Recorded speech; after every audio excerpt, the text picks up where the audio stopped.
The next day, since the commander wanted to find out exactly why Paul was being accused by the Jews, he released him and ordered the chief priests and all the Sanhedrin to assemble.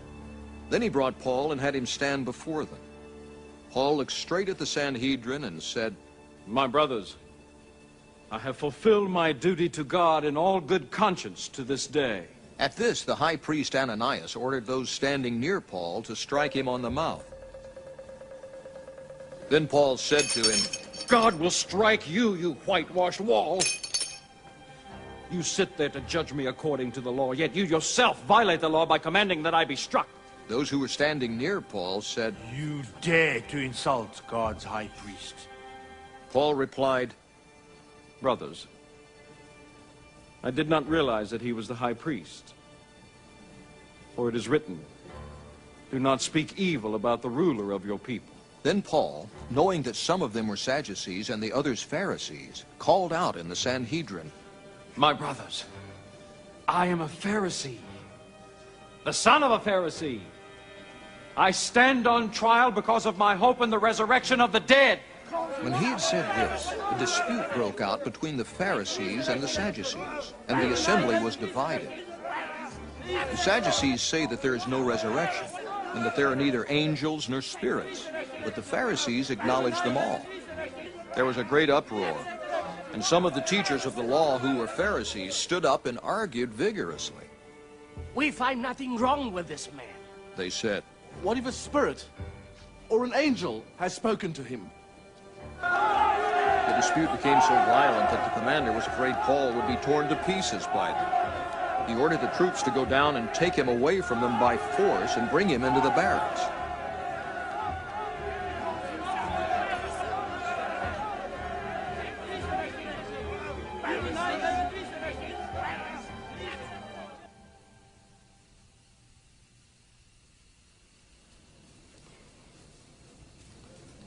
The following night, the Lord stood near Paul and said, "Take courage. As you have testified about me in Jerusalem, so you must also testify in Rome." The next morning, the Jews formed a conspiracy and bound themselves with an oath not to eat or drink until they had killed Paul. More than 40 men were involved in this plot. They went to the chief priests and elders and said, "We have taken a solemn oath not to eat anything until we have killed Paul. Now then, you and the Sanhedrin petition the commander to bring him before you on the pretext of wanting more accurate information about his case. We are ready to kill him before he gets here." But when the son of Paul's sister heard of this plot, he went into the barracks and told Paul. Then Paul called one of the centurions and said, "Take this young man to the commander. He has something to tell him." So he took him to the commander. The centurion said, "Paul, the prisoner, sent for me and asked me to bring this young man to you because he has something to tell you." The commander took the young man by the hand and drew him aside and asked, "What is it you want to tell me?" He said, "The Jews have agreed to ask you to bring Paul before the Sanhedrin tomorrow, on the pretext of wanting more accurate information about him. Don't give in to them, because more than 40 of them are waiting in ambush for him. They have taken an oath not to eat or drink until they've killed him. They are ready now, waiting for your consent to their request."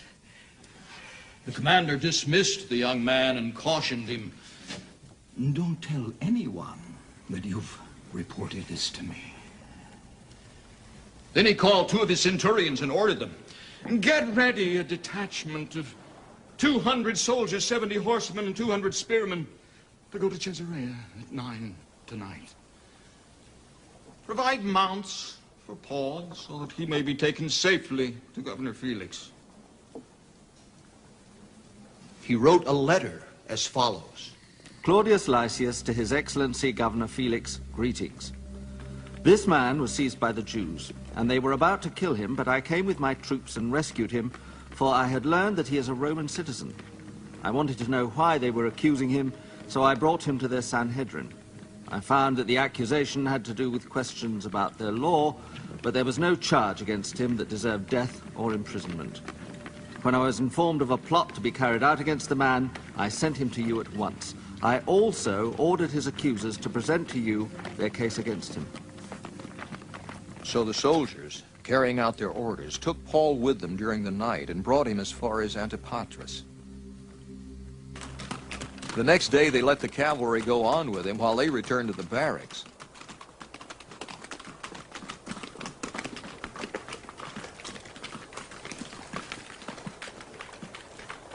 When the cavalry arrived in Caesarea, they delivered the letter to the governor and handed Paul over to him.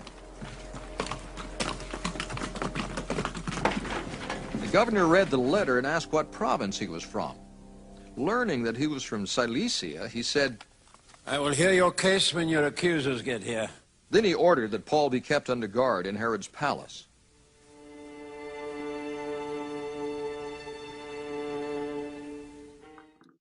All right, good evening, good afternoon. Hello, how are you? And welcome back to it's chapter 23, but I got to tell you, when I cut the video, I was like, forget about it. I'm going to give you chapter 22, verse 30 to go into because, it was too hard to cut.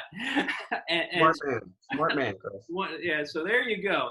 So the video was actually really good today. So when you watch that, there's some nuances in there that we will talk about.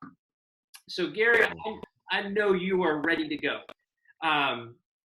You've got a conspiracy theory of that is actually really, really good and scripturally based. So the Romans take Paul and they call for the meeting of the Sanhedrin to find out what's going on. So all of the beatings and everything happened last night, and today we're marching a free, sort of, Roman citizen Paul into the Sanhedrin. Romans are still there, but Paul marches right in and he goes right off. Is this normal? What do you think, Gary? Is this normal? I don't think it's normal at all. In fact, I think most everybody's reaction to reading this, the beginning of this chapter is, what's going on with that? That's the weirdest deal of all.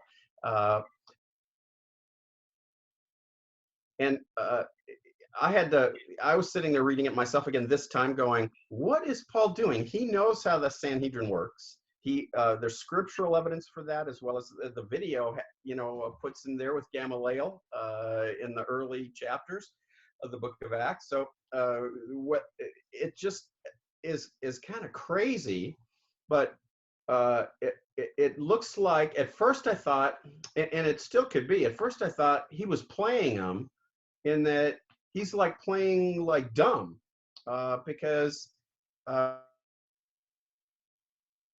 first thing he does is they put him in the room and he yells something out like, hey, I'm a righteous guy. I'm clean. I'm like you. I've been following the law all my life. And that's like, you don't do that. And so I went back and looked at there's 5 or 4 other before this meetings with the Sanhedrin in Luke and Acts, 1 with Jesus and 3 others with various characters. And then there's the Gospels all have a meeting with Jesus as well. So there's it turns out, I think the biblical number is 8, which is the number of blessing. But anyway, they all start like any hearing that you would expect to have. This is court, and court starts off where everybody respects the judge and nobody says anything unless the judge asks them to. And so in all the other meetings, the first person to speak is the person who's running the hearing or the trial. And then they ask questions, and they ask questions of witnesses often first, and then they get to the person who's being accused, and they ask that person the questions. Well, Paul walks into the courtroom and just yells. If that happened today, they might not strike him in the face like he gets ordered here, but they'd have you for contempt right away. You'd be lucky if you got to stay. They might haul you right back into the prison. or the jail. So Paul does something strange by just stepping in and yelling anyway. I can imagine the Tribune once, going, "Whoa, what's going on here?" Well, and there's all this interplay. You go ahead. Well, I was going to say, what you put it in the courtroom sort of setting, and I think that's important to remember. And remember that this is the next day, so it's not like it's happening right away. It's happening the next day. So court's in session. Think about our court. Bailiff says, "Hear ye, hear ye, hear ye. We're talking about this case today. All rise for the honorable judge, whoever." And everybody stands up. The judge stands down, and the judge talks. Well, shoot, Paul's in there going, "I'm free," I mean, and gives his defense before any charges are even filed against him. I mean, I gotta say, I didn't look at it that way. Looking at it that way and seeing it in that eyes, it's brilliant. Yeah. Because he's in charge, basically. He sets the tone for the whole thing. And what convinced me of it was the third thing in the story is where he quickly brings up the thing about the resurrection and splits the Sadducees and Pharisees and gets them to arguing. He knew what he was doing. He knew that split because he knew it way back when. And he was part of that split because he's a Pharisee, and his Rabbi Gamaliel, his mentor, was one of the key Pharisees. So as I worked my way back again to look at what he was doing, he threw him off from step number one. When he steps in the room, he throws off their game. He does not play their game, and he's in control. He's in control of this situation the whole time, even though he looks like he's a dummy, and he's almost like playing dumb. Like, well, I didn't know that was the high priest. Well, I was going to say, we shouldn't skip that part because it is fabulous. It's like, listen, you're watching that video. We all knew who the high priest was. Okay, he looks a little different, and he's sitting up on a chair. You know what I'm saying? So got a special hat and his robe and everything. And Paul knew he knows who the high priest is, and who runs the meeting and the hearing, the court. And this is the highest court in the land, other than what the Romans might decide. This is it. This is like the Supreme Court for the Jewish nation. So, boy. So I mean, he knows exactly who the high priest is, and I love in the video because I never thought of it this way. The terminology that he went to strike him, doing a little bit of a word study on that, is not like slapping. That's more like punching. The word there. But I love the fact that Paul's like, when that guy goes to punch him in the face, he's like, you know what I mean? And then I think I did not read it this way until you said it, but I think this idea of sarcasm. Oh, he's the high priest. I am sorry, I didn't know. And then he goes into that thing. I think that's.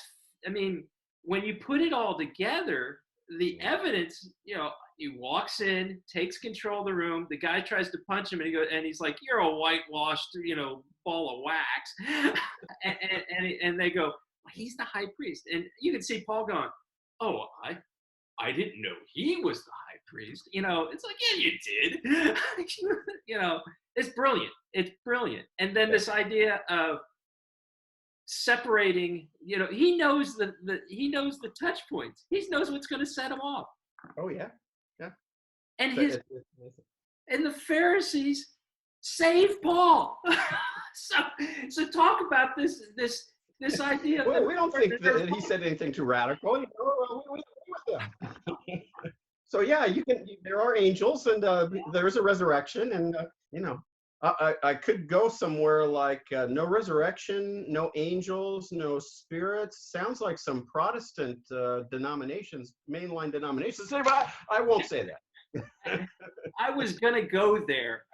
So I should let you do that. So I was reading that this morning, and I was thinking to myself, sounds like a conference that we've all been to, where there's one denomination over here, and there's another over here. And it does sound like an infight of Protestant denominations. So only the names of the guilty have changed. That's right. As the old Dragnet thing, the kudos to Dragnet. But yeah, it's always one of those diversities, I guess you'd say, to be charitable about it. And Paul knew it. Paul knew what would get him going, and he just put it right out there and got them to, for one of the groups in this group that was pretty hostile to him to begin with, got them to be supportive of him. Oh yeah, there's nothing wrong with this guy. He's one of us. Come on, he's all right. Yeah, it's amazing. I mean, he is brilliant. I mean, Paul is absolutely brilliant. And a day ago, these guys, they were about ready to kill him. And in fact, it wasn't even kill. Let's wipe him from the face of the earth. Mm-hmm. And today, 24 hours later, the Pharisees are like, he's one of us. This is a good guy. and now, you went through and looked at all of the different Sanhedrin councils that we see in the New Bible, the New Testament. Does every one of them end this way? They don't start this way, and they don't quite end this way. No, they start with questioning, and the authorities questioning, and there's witnesses, like I said, and then at the end, there's usually some decision. Now, some of them did end in a mob action. Stephen, for instance, is before the Sanhedrin. There's no decision made by the court. There's just a mob that drags him out and kills him right there and executes him without, consent. So, they all, some of them do end pretty well. Jesus's end with him being a decision to send him off to the Romans and to so that he'll be executed. And then they show up before the Romans, before Pilate, and will say, crucify him. Hey, they'll even say on their lips, we have no king but Caesar. So they they did have Herod kings, and so they did have some others, but they have no other ultimate king. And so it did end up, some of them ended up pretty bad, but none of them ended up with the Roman, the top Roman official there, the commander, the tribune, walking in and saving the person who's accused and pulling him out and putting him up for another night. So let's just think of the total absurdity of this situation. So 24 hours ago, the Sanhedrin is kill him, wipe him off the face of the earth. And the Romans, who are like, well, this guy we need to find out what's going on with him, so let's beat the tar out of him. All right. So you've got these two groups going after him. So all of a sudden, Paul turns the Pharisees into basically being on his side. And the Romans are like, we got to protect this guy. If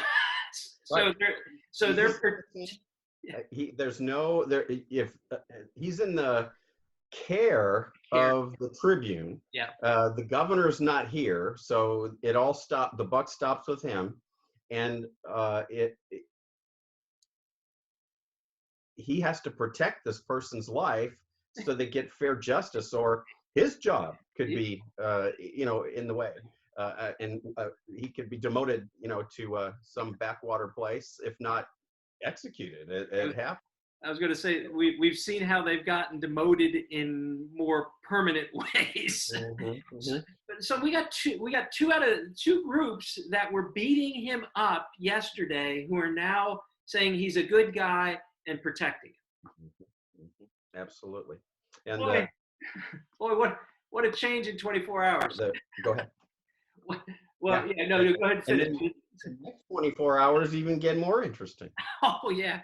So they take him back to the barracks to protect him, and we get this idea that we get a visit. we get a visit. Paul gets a visit in chapter 11. What's that visit? In that night, the Lord stood right next to him, near Paul. And I love the even more personal way they visualize it in the video, where he's just like right over him, like a dad or like a big brother talking to him. And the Lord Jesus says to him, "Take courage, as you've testified about me in Jerusalem, so you're going to Rome." And that's the theme, that's the book in one sentence right there. You know, as you've done in Jerusalem, now it's going to go to Rome. And again, if this is the first episode you're watching, the Gospel of Luke starts, volume 1, in Jerusalem. Volume 2 starts in Jerusalem with Zechariah at the temple. And that's volume 1. And then volume 2 starts in Jerusalem with the apostles and the risen Jesus. And volume 2 ends the whole arc of the whole work of the 2 volumes in Rome. So this is and we get these little hints in the story all along the way that this is what's going to happen. And this is no hint. Yeah. Oh, no. And you're right there, you know, because as we sort of get into the plot to the conspiracy to kill Paul, there are so many of these little personal relationship moments. This idea of the Lord being by his side, you know, giving him courage. Take courage. You know, your mission, your purpose is going to happen. That takes 2 years, but it's going to happen. So we move into this. How would you say it? Fairly funny. An evening of intrigue. An evening of intrigue. I like that. There we go. So we'll go with the evening of intrigue. So we get an idea that there's a plot afoot. Talk about the plot, because I'll talk about the 40 guys afterwards. Okay. Yeah. Our number 40 comes in again as more than 40 men gather together, and they make a vow, which you can look up. There's some biblical precedent, as well as the Midrash has a tractate information about this, but they vow they're going to not eat or drink. They are going to fast until they have killed Paul, until they've done him in. And they make a very intricate plot that involves the chief priests and the Sanhedrin, that they will be able to get him to where they can attack, overpower the Romans. And this would even mean some of them are probably going to even lose their lives, because the Romans aren't going to go without a fight. And they would not leave this unpunished, but they want to do Paul in. His presence there and is more threatening to them than even their own lives. And so they'll risk a life and limb to go after Paul. And so that it's just a simple ploy. Have him come to us again tomorrow, because you saw how this particular hearing went haywire real fast, and we need to keep the usual decorum and follow the usual rules and really give him a fair trial. And so, of course, how could the Tribune deny that and bring him back the next morning for a real fair hearing? Well, and one thing we didn't mention in this first part is this is a conspiracy, you know, with these guys and the chief priest. Well, this chief priest is not a very nice guy. All right, he reigned for 11 to 12 years, and I'm reading from MacArthur's commentary. He says was one of the most cruel, evil, corrupt high priests ever to hold off. According to Josephus, he stole the tithes, the common tithes that were supposed to go to the priests. And you're going to I'll let you talk about that here in a second. And then it got so bad, he was involved with some conspiracy, some atrocity with the Samaritans, that they actually took him to Rome, to the emperor, to basically cause judgment on him, you know, to take him up on his cruelty. He ends up getting acquitted. And then when the revolt happens in 66 AD, I'll let you talk about that, but talk about the two things. You know, one, what did his own people think about him? Mm-hmm. And then two, when they got a chance to do something about what they thought about him later on down the line, what did they do to him? So I'll let you tell him that story. Yeah. Well, there's just as an example of how bad it was, and you mentioned it, he was known to go down to the temple precincts where they had received the offerings. And what they usually did, according to the Torah, according to Moses's law, the Levites got certain parts of it. They're the lower priests, if you will, and then the Aaron descendant priests, of which he was, would get some of the best stuff of it. Well, he went into where the Levite stuff would be given to them, and he take from them. He was stealing stuff that wasn't meant for him in the Torah. And so there's a midrash, which is very unusual for it to survive those early days, because they're usually very complementary to other rabbis and other Jewish leaders. Because this is Jewish literature of these centuries. There's a midrash that you can look up that they take one of the Psalms and they reword it. I should have brought that because I brought it up, but it's in my head. But they reworded a verse in a Psalm to the exact tune and rhythm that they probably sang that in the temple. I was gonna say, yeah. And they put his name in there and said that he stole the stuff from the other priests. So they hated him that much that it made it into the literature that now we get to read 2,000 years later in the rabbinic literature. So didn't like him at all. And then as you alluded to, when the Jews revolt in 66, that's like within a decade of what we're talking about or less, about around a decade, let's just put it that way.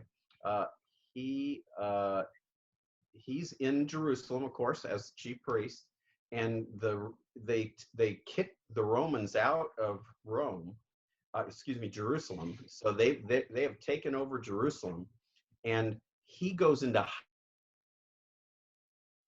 hiding because he knows they're going to come after him because he's so unpopular, and they find him hiding in a little water aqueduct drainage ditch type thing, and he and his brother, and I told you it reminded me of them finding Saddam Hussein hiding in a little hole somewhere.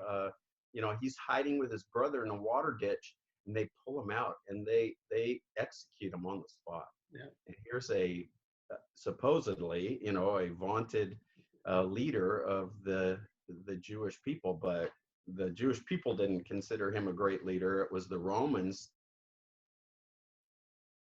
that he collaborated with that considered him worthy and invaluable. So yeah, it's a sad ending, but when you mess people over all the time and they get their chance, it can be ugly.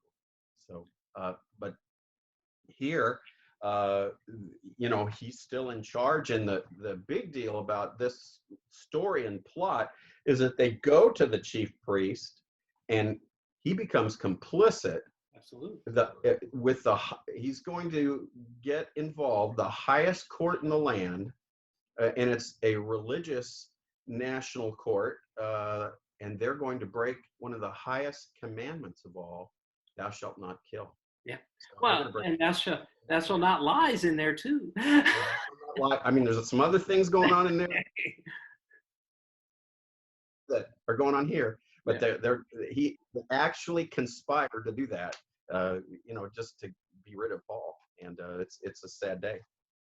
Now, I'm sorry, but when you're talking about the song that they came up with, I'm imagining, you have the troops that are on the parade ground, that they're marching and they're singing a song, and I can just imagine the Levi's priest marching in step, going into the temple, singing this song against this high priest. I mean, this is extra scriptural, but it would be great. So we find out something interesting here, because somebody finds out about this plot, and it's a family member. So Paul has family. Paul has family. Yeah. He's got a sister, we find out, and he's got a nephew. Yeah. And at least the nephew is in Jerusalem. That's all we know. We don't know why he was in Jerusalem. We don't know why he was in on that information right away. But one of the most interesting suggestions I read was that he, like his uncle, got sent to Jerusalem to study under the rabbis, and he might have been at that Sanhedrin meeting or around the chief priests when they started to announce to everybody, hey, tomorrow there's going to be another meeting, make sure you show up for it. And he, being on the invitation list, or at least knowing somebody that was on the invitation list, he heard the news, and he went right to his uncle. Yeah. It was often thought that when Paul said he'd lost it all, in I believe Galatians is where he said, he gave up everything for Christ, that his family might have disowned him. People have interpreted that before, just like others, when people outside of the Christian faith claim the Christian faith, their family disowns them and will not talk to them again. And it was often thought he was alluding to that, and it's possible. But they even think that the sister still had he was family. He still had a soft spot in her heart for him, and that the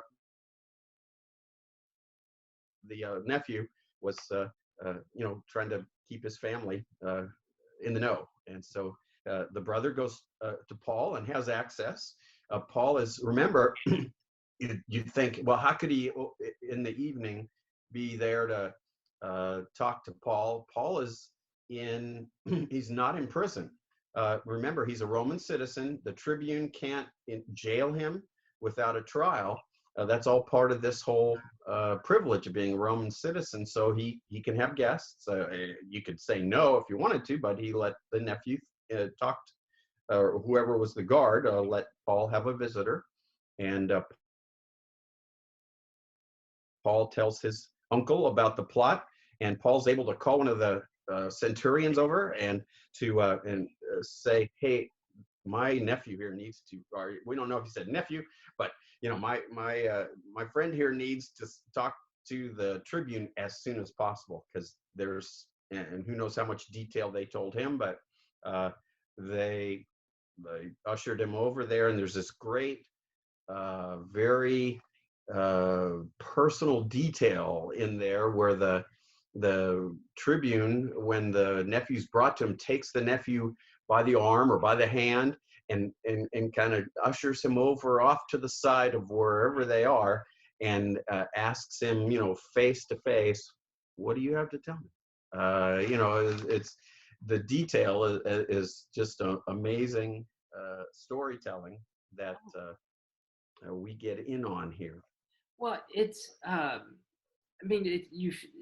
that's the beauty of what Luke is doing from a writing standpoint is, you are drawn into this, and you get this, took him by the hand, looked at, and you're right there in the story. You can just feel yourself as a spectator watching this happen, and it's so amazing. But what's amazing is that, he gets this warning, and he says, don't tell anybody that you talk to me, go and leave, keep this to ourselves. But you want to talk about protection. So he calls the guy, two centurions, not just one, two centurions, and says, I need 200 soldiers. All right. So he gets 200 soldiers, 70 horsemen. These 200 soldiers are equipped well because they're spearmen. Okay, so they get Paul, and basically he writes the letter. Now we'll talk about the letter first. This is where we learn the name of this tribune. But he writes this letter, and he adds some details that aren't so true. He just didn't put in all the details. He didn't put in all the details. So yeah, let's just say knowing a little better than maybe if he told the whole story. But he had to be precise and concise. He had to be quick about it and get this off. Well, let's just put it this way: he looks really good in the letter. Okay, there was no beatings. There was no chaining. There was. Go ahead and tell him the story. Well, I don't know that I'll tell the story, but he does. And it's 200 soldiers, 70 horsemen, and 200 spearmen. So we got 470. 400. Okay. Which is almost if he has 1,000 in his detail, which is usually assumed with a tribune, that's almost half his detachment right there. For one guy. For one guy. But you can imagine he's just witnessed this one guy take apart the Sanhedrin within about 5 minutes by saying 3 things. 4 things is like this. Who is this guy? He's a Roman citizen. He comes from Cilicia. He's from out of town essentially, but he knows what he's doing. They all know him, and they have a real high disregard for him, including the chief priest, who everybody knows is crooked anyway. And so you got to put yourself in this tribune's skin and say, who is this guy? And so he's gonna make sure this guy gets to the governor. So his job's not on the line, because if something happens to Paul, and being a Roman citizen, and he hasn't protected him as well as he can, and then wondering how important this guy is, he's got to do something. So here it is, by cover of night, he gathers this incredible contingent, and they're going to take him first to Antipatris, which is another Herod enclave. Or Herod the Great built enclave, at least from a generation before, where the Romans know it well. And he's sending in a security detail, unparalleled, it would seem, for just a non-official person to get him there. But it was well known. Okay, we have over 40 people. As it's said here. So we don't know, and he didn't know how many other people were jumping in on this. And to make sure, it was 10 to 1, if you notice. He's got almost 12 to 1 when you throw in the cavalry. So he is overwhelming them, so that if in the Jewish hill country, the Judean hill country that they were going to be traveling through, it was well known. You usually didn't try to travel at night because it was dangerous, and there were robbers and pirates and all kinds of folks that were kind of waiting for vulnerable people to come on through and attack. And so he throws the big guns at them, and they're getting through, and they would not want to mess with this group of people if they know that they're even going to be there. But he's so smart, he puts it together in just a few hours, and he's got Paul hustled out of town on a horse right away. And you want to talk about nuclear deterrent? Amazing story. Oh yeah. Well, you want to talk about nuclear deterrent? I mean, first of all, I'm going with the Roman soldier over some, guy from Jerusalem. Right. First of all, some zealot. Second of all, when it's 10 to 1, 12 to 1, or close to 12 to 1, yeah, that's deterrent. That means nobody is coming after that at all, and that's crazy. I mean, that's crazy. And like you say, it's one guy, but it is a Roman soldier, or a Roman citizen, I should say, and And you get the idea that Claudius Lysias is like, you know what? I'm getting rid of this problem. I'm giving it to the governor, and I'm going to make sure that the governor has this problem, and it's no longer my problem. And so it seems like a little overkill. But it's pretty smart though, because he kicks the problem upstairs and to the person who's really responsible.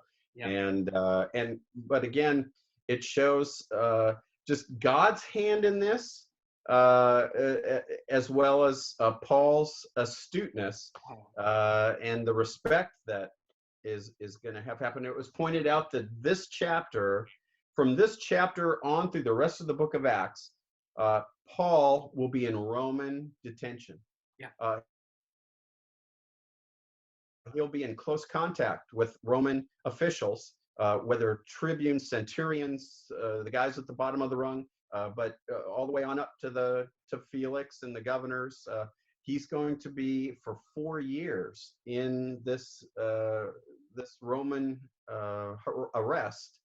And it may not be like solitary confinement arrest at this point, but it's still confinement nonetheless. And yet, because of that one verse that you mentioned earlier in verse 11, I think it is, he knows this is the fulfillment, or part of the fulfillment at least, of the mission he's felt God has given him for years. He's not feeling it. He heard it. Yeah. Now it's there, and he's going to bring this up again, like on the sea voyage, for instance. He has an assurance now that God's going to get him to Rome, one way or the other. And so it is a vision that puts him at rest, I think, in many ways, of knowing that God's got a hand in this, and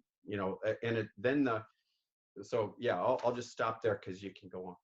Oh, no, because as you were saying that, especially as we set up the beginning of this chapter, one of the things that always sort of bothered me trying to figure out is at the end of Acts, as he's going, to Felix and then eventually to Festus, it is said, I find nothing wrong with this guy. I wouldn't even have bothered sending him to Caesar unless he called for it. And you're like, Paul, why are you doing this? Well, you know what? When you think about how he controlled the situation here, he's controlling the situation throughout. And I think in some ways you're sitting there thinking, he knew exactly he was getting a free ride to Rome. Yeah. I mean, room and board. He got to stay at the Herod's palace. Yeah. This isn't bad strategy in a day when you were on your own. Well, you can't compare Paul and Jesus, okay? Because Jesus is a sinless man, Paul's a very sinful man. But what you get is the same sort of divine providence to make things happen on their terms.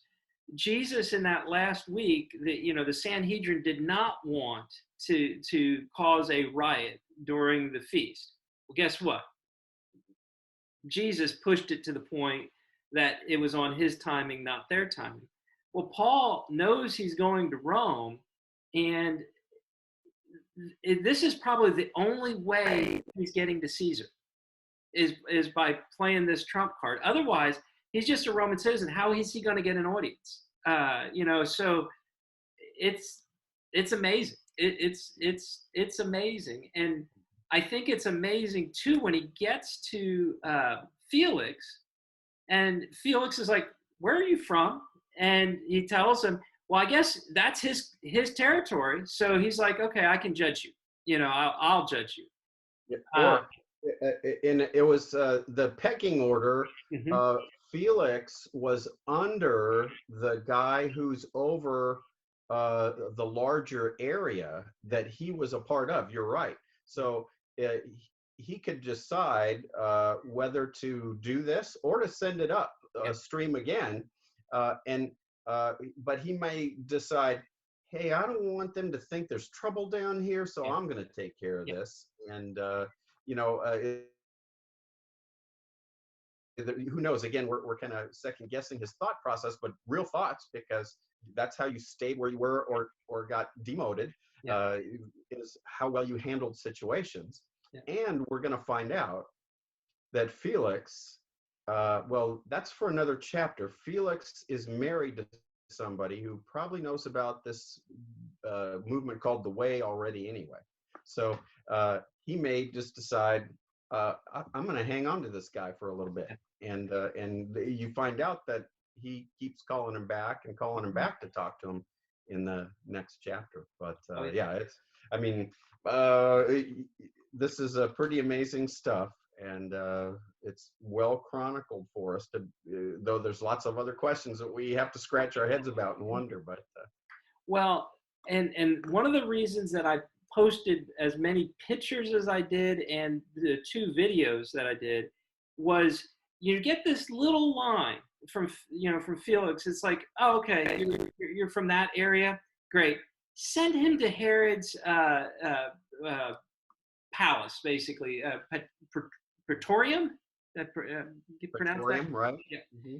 Well, okay, you're sitting there going, okay, great. What? Did you see what that looked like? I mean, this is a Mediterranean vacation spot. I mean, he's, the ruins aren't even there, just where it was. But you look at what it could possibly look like. It's a palace. Mm-hmm. He sent this guy to a palace on the Mediterranean for free. I mean, it's amazing. I mean, absolutely. He may not get to go to the beach or anything while he's there too much, but well, and I don't want to say too much we'll save it for the next chapters, but this was one of those spots that if that was your assignment, you were thanking the good Lord or whatever you had to thank at that time. But this is an interesting place to be in house arrest, because again, remember, he's not a prisoner. He's a Roman citizen. There's been no trial. There's not going to be really a hearing that makes a decision about him other than to send him on upstream again eventually. So he's in a beautiful spot, and we'll talk more about that I already kind of spilled the beans about it. The next 4 years that it takes the story, but the next 2 years are going to be in Caesarea.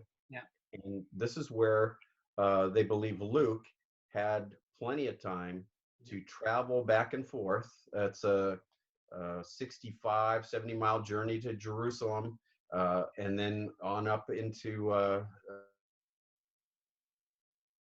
further on up into Nazareth and Galilee, and any place he wanted to go, and to interview people for, as he'll mention, eyewitnesses at the beginning of the Gospel of Luke, and to be able to bring back treasures like Mary's account of the birth, or Zacchaeus, that no one else had access to. So this is an amazing time for somebody to have some freedom, as Luke had, to be able to go interview people and be ready to write Volume 1 Gospel of Luke and Volume 2 Acts. Well, I mean, you can take some practical application for that. For the last, since middle of March, excuse me, we've been under, you want to call it house arrest, you can, but we've been, we've been having to be stuck at home. Look at yourself in the mirror. What is the Lord trying to do for you in your life? I mean, I don't know about you, but I've had a blast. I mean, every day we've been going through some part of the Bible. So it's like, hey, let this go on forever, as long as, we can pay the bills. But, the Lord got Paul off the road, got Luke off the road, put Luke in a spot where the whole story of Jesus is within, a few days walk, everybody that, at least that still was in that area, was within 100-mile less range that he could talk to, and he had 2 years. I mean, you give me 2 years, I'll write you a book. So amazing story, and we're not done yet. Yeah, and as you said, like, look at the moment. We didn't know how long this was going to take. So my guess is once he knew that Paul was going to be sitting there for a little while, he took off right away, did as many interviews as he could early on. But then toward the end, he could maybe go back and do some things he couldn't do before. But then he's got time to write. Yeah. And it's possible that the gospel takes place here. Yeah. It's possible that it got written in Rome, but at least a good part of it, he's got the resources and the materials, and possibly Matthew's gospel, possibly Mark's gospel already. We don't know. It could be that again, that's going to happen down the road, but it could be all happening at the same time. Yeah. Yeah, he's got the people there to talk to. So again, amazing. Because you just look at that time. It's like the other thing that is happening is he has mentored and discipled leaders that are now able to do the work, yet still communicate with their teacher. You know what I mean? So yeah, he's not going to be face to face in Ephesus and Corinth anymore, but he's still able to see people. He's still going to write, in this period of time, 4 absolutely amazing epistles, Colossians, Ephesians, Philippians, and Philemon. What would the church be without those 4?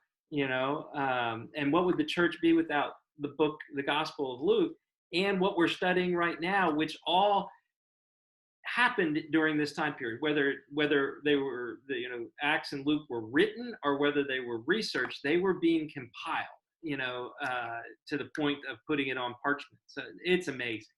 It's amazing. Absolutely. So we march on. We didn't mention the letter that is written here, that we find out the name of this tribune. It's Claudius Lysias, and the name Lysias evidently is a Greek name. So remember, in the previous chapter, he told Paul, "Well, I bought my citizenship, for a big price. You're born into it," and which would have a little more status, but it was also free. Yeah. So what he was alluding to, maybe even both of those things, we don't know. But here's one Roman citizen to another, and he's writing this note to his boss, basically, to the governor, who's also known not as necessarily a nice guy. Felix, the historian Tacitus, later will, as he writes Felix's information, will say that Felix reveled in cruelty and lust, and he wielded the power of a king and the mind of a slave, which can be paraphrased. He had the power of the throne, but his mind was in the gutter. So this Felix guy wasn't perfect himself, but he worked his way up the food chain, if you will, and he was now governor of a Roman province, and he married well, and we'll talk about that next week. Married well 3 times, actually. So, hey. Well, there you go. He's living at the palace, so you're doing all right. By worldly standards, he was. Yeah. So there we go.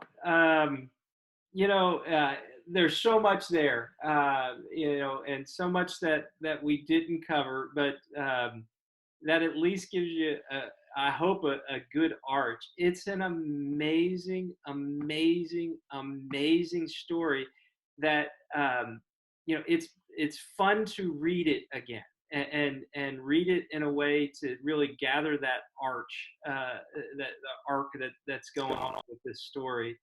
And he's going to end up in Rome, and thank the Lord because that's how we got the gospel. I mean, it was how it got to Europe, you know. And the only account of a volume 2 to talk about in a ordered manner what happened after the life and risen life of Jesus. How did that pass on immediately off into the world? And I might mention, just to end with another quote, one of the scholars I admire mentioned something that I didn't know, and there's a lot I don't know, but this is one of those biggies I had mentioned earlier, that the sea voyages are looked at by historians of mariner antiquity as precious treasures to describe sea travel. Well, there's a whole nother world of ancient historians that has always looked at these stories bigly, and I'll just read the quote. It's Craig Keener says, the technical details of the trials here, and he said this in the section where just at the beginning of Felix's interaction with Paul, he has them bring him in and find out, where he's from and whether he's going to do the hearing or not. So that's where this comment appears. These details of trials accord so well with other evidence on Roman legal procedure that noted Roman historians use them as a major source material for understanding Roman provincial judicial proceedings. So again, historians with necessarily not a theological axe to grind consider these to be true to life.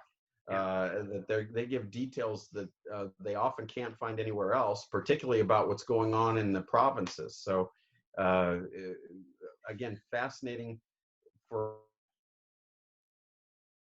us because we want to look to them for our faith, the details about the early days of the church, but also the details of the faith and the bravery and the boldness of the people who risked their lives to spread this so that it would go around the world and reach people like us 2,000 years later. Glory to God.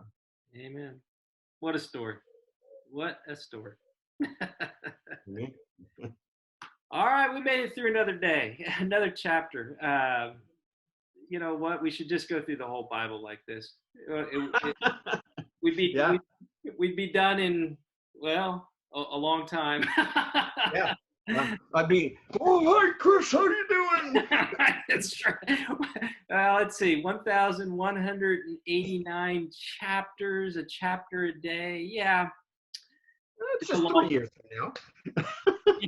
It's not that long. If we did it every day. Well, there you go. I don't know that I can keep that pace up, Oh, I know. You don't know how much.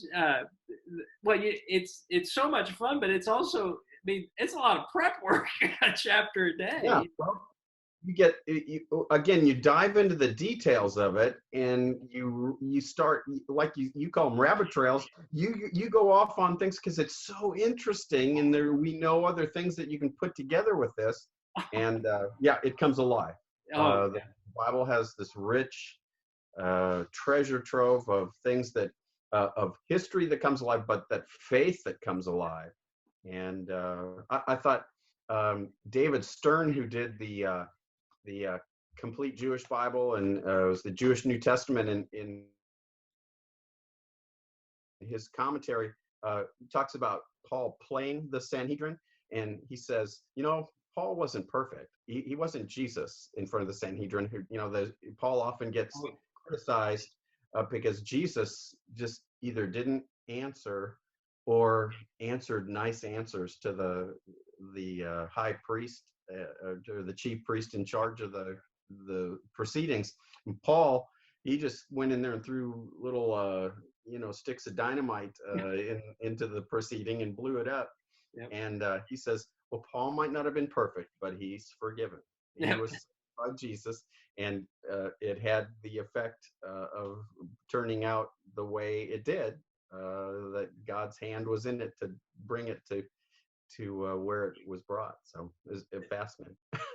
In the business world, when you sort of throw little blurbs like that, it's just throwing a hand grenade over across the way.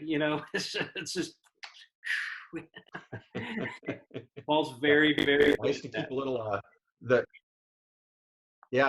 on my desk at Rolling Hills. I had one of those foam things that you use to keep your hands in shape, and it was a little green grenade. And every once in a while, if it needed it, it's worth throwing into it. So. You gotta love it. Well, do you have I'm not even gonna ask. Are you gonna use the prayer book? Yeah, no, I'm just gonna pray off the top here. Lord, you used some amazing people, and you continue to want to use us. As unamazing as we might find ourselves, you have some amazing stories to tell through our lives. And we just honor you and thank you for your Holy Spirit. Thank you for your Son, Jesus Christ, who is the one who died for our sins, that we might be able to repent, to turn around, and to have you use it to your glory. So, Lord, bring all the stories together. And Luke is such an example of being able to tell your story and bring all those little stories together. So use whatever little details from our stories you can to bring you glory and honor in the big picture. In Jesus' name we pray. Amen. Amen. We will see you tomorrow, and we will see with what Paul does to Felix. All right. I'm in see you tomorrow. All right. God bless. Thanks. All righty.